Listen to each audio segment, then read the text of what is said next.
Venus de tous les coins du capital, les membres de la dynamique Génération Kaboun, DGK en cycle, se sont réunis à Kinshasa pour évaluer leur structure. Par ailleurs, le président national Paul Kankonde Malamba a essayé de louer la loyauté de Jean-Marc Kaboun envers le Sphinx de Limete, qui, contre vents et marées, Jean-Marc Kaboun a dit dur non aux détracteurs de la République. Pour la DGK, Jean-Marc Kaboun est parmi les personnalités qui ont œuvré pour la consolidation du pouvoir de Félix Tshisekedi. La DGK est une structure qui soutient les actions de Jean-Marc Kaboun, qui est l'héritier politique de Etienne Tshisekedi Wamulumba. Il incarne la vision et les valeurs de Tshisekedi Wamulumba. Nous devons aussi parler d'abord de la personne de Jean-Marc Kaboun. Qui est Jean-Marc Kaboun? Vous savez que Jean-Marc Kaboun, c'est un jeune dans l'âge, mais très dynamique. Très dynamique, pourquoi? C'est quelqu'un qui a incarné beaucoup de valeurs de feu Etienne Tshisekedi le Sphinx. Et personne ne peut l'ignorer. Et Jean-Marc était un cerveau moteur même de la République.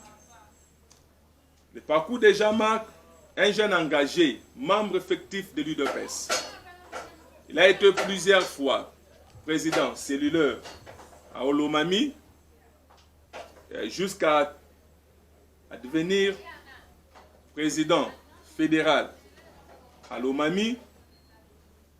Et Jean-Marc n'a jamais été vagabond d'un parti politique comme on a dit avec les autres. Aujourd'hui, il était dans ceci, l'autre, demain, vous le voyez dans un autre parti. Après quelques années, vous le voyez dans un autre parti. C'est un jeune, c'est un monsieur qui a plus de la détermination et l'objectivité de ce qu'il est en train de faire. Et comme il a toujours dit que lui, pour lui, il n'a jamais voulu l'échec. Quand il s'engage à quelque chose, c'est juste la réussite. Et vous avez vu que lors du campagne de 2021, c'était à Likasi, où le fait Etienne Tshisekedi le Sphinx, le docteur Etienne Tshisekedi de Wamulumba, en 2011, lors de sa campagne, il a présenté devant la population de Katanga, disant que Jean-Marc était un héros vivant. Et si vous voyez à la hauteur, il y a Etienne Tshisekedi de Wamulumba, le père de la démocratie, en qui tout Congolais s'incline au respect de ce papa-là et la détermination qu'il avait pour notre pays. Présenter quelqu'un devant une population pour dire que c'était un héros vivant, alors il faut faire attention avec un tel monsieur. Jusqu'à tel point que le vieux l'a placé confiance, vu sa manière de travailler, vu sa manière de vivre, les valeurs qu'il incarnait, a fait que Etienne Tshisekedi l'éleva jusqu'au niveau du secrétaire général national. Parmi tous les professeurs qui étaient là, parmi tous les vieux qui étaient des renom, tout le monde qui était là, mais le vieux n'a choisi que Etienne, n'a choisi que Jean-Marc. Ceux qui sont chrétiens peuvent se rappeler de la Bible. Quand Dieu a envoyé Samuel pour aller chercher un roi, lisez bien la Bible, vous trouverez que son père, quand Samuel est arrivé, lui, il regardait le biceps, il regardait l'âge, il regardait tout ça. Mais l'onction n'était pas placée pour lui pour l'avancement du pays. Jusqu'à ce que Samuel a demandé, il y a quelqu'un quelque part, Dieu, tout ce que tu m'as présenté, Dieu m'a envoyé dans ta maison pour oindre un roi. Il lui dit, j'ai un petit enfant, le cadet de tous, un bout d'homme. Il est en train de paître les troupeaux. Samuel demanda qu'on amène ces garçons. Il a quitté de la brousse jusqu'à la royauté. Donc, avec Dieu, quand Dieu choisit quelqu'un, même si vous le combattez comment, Dieu finit par élever cette personne-là. Alors, ces genres de personnes, ce sont des gens qui sont rares. Et dès que vous avez ces genres de personnes, il faut bien les protéger. Il faut faire attention. Dieu fera de sorte même qu'il mettra un pierre d'achoppement dans la personne. Mais ceux qui ont la vision de la personne ne regarderont pas ces pierres d'achoppement-là. Ils vont comprendre que ce monsieur-ci est intérêt. C'est comme un papa qui a les enfants à la maison. Il sait bien déterminer les comportements ou les caractères ou à qui donner la responsabilité. Mais tous ce sont ses enfants.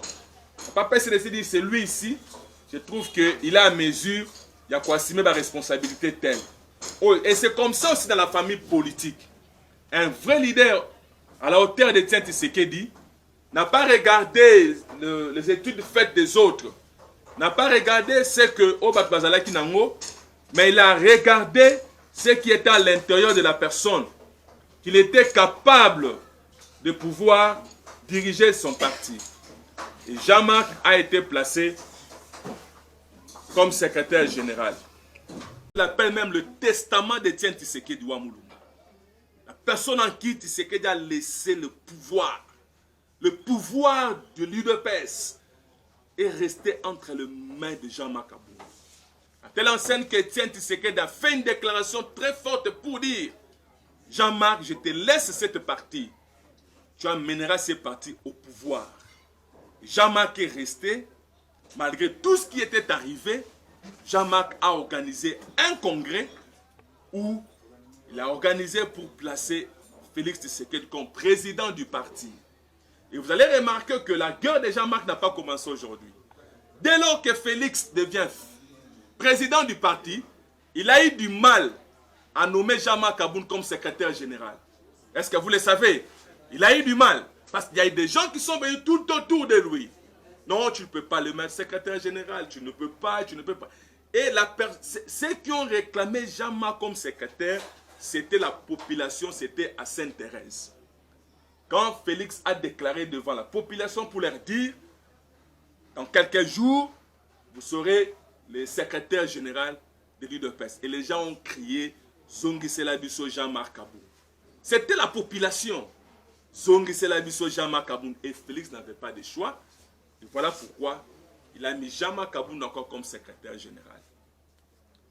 Quand je dis qui est Jean-Marc, il est le véritable héritier politique.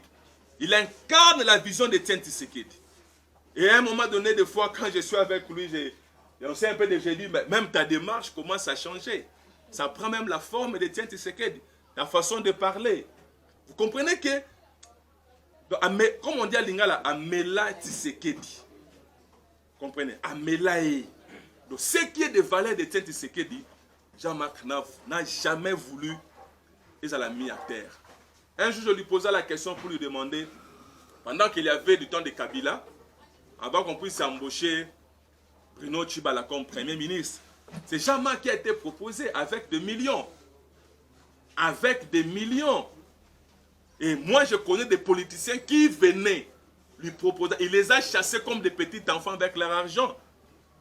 Mais Jean-Marc n'avait même pas de véhicule. Jean-Marc vivait là où il vivait à Kingaboua, beaucoup connaissent. Mais constant. Quand je demande, il me dit: je n'aime jamais trahir l'esprit de Tiens Tshisekedi. Si aujourd'hui, moi, je prends l'argent, je peux prendre des millions qu'il me propose. Je peux le prendre. Mais après, ma carrière politique sera finie. Jusqu'à ce qu'ils ont réussi de prendre Bruno. Et aujourd'hui, Bruno n'en parle plus. Il a essayé de faire l'UDPS, Tshibala, tout ça. Ça ne marche plus et il est mort politiquement. À quel siège naïe? Donc, pour le moment, Jean-Marc à l'UDPS, c'est devenu une page tournée. Jean-Marc n'est plus à l'UDPS. Jean-Marc ne retournera jamais, quand je vous dis jamais, je dis jamais, à l'UDPS, à telle enseigne que toutes les rencontres vont proposer à Zoboya Koyamba, l'UDPS, ni bateau na pouvoir pour la négociation.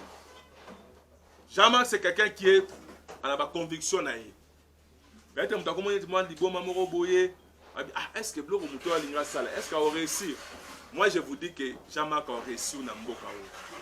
Je le disais, Bandakala, même dans les médias, Jean-Marc ne trahira jamais l'UDPS.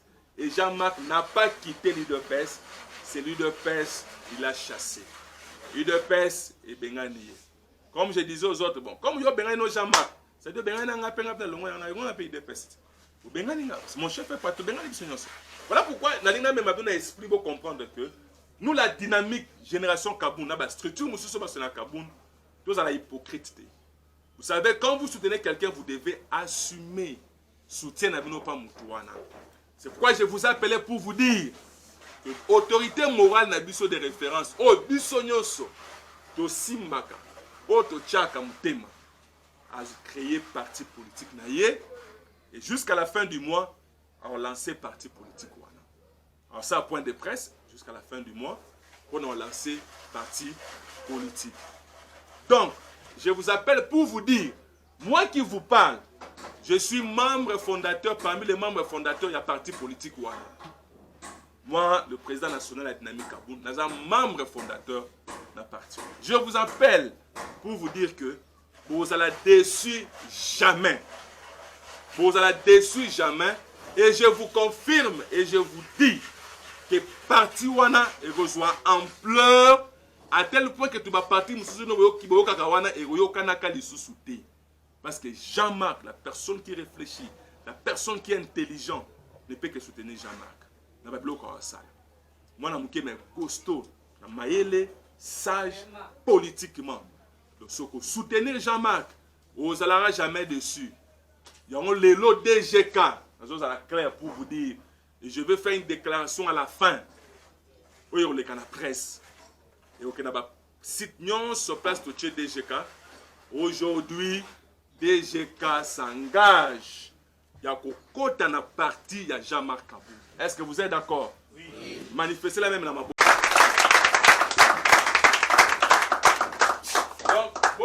Non, l'objectif de cette rencontre était un objectif tellement glorieux. C'était celui d'annoncer notre soutien et notre confiance indéfectible en la personne de l'honorable Jean-Marc Kaboun Kabound pour l'accompagner dans sa vision, parce qu'il a une vision salvatrice, une vision idéale pour le salut de ces pays.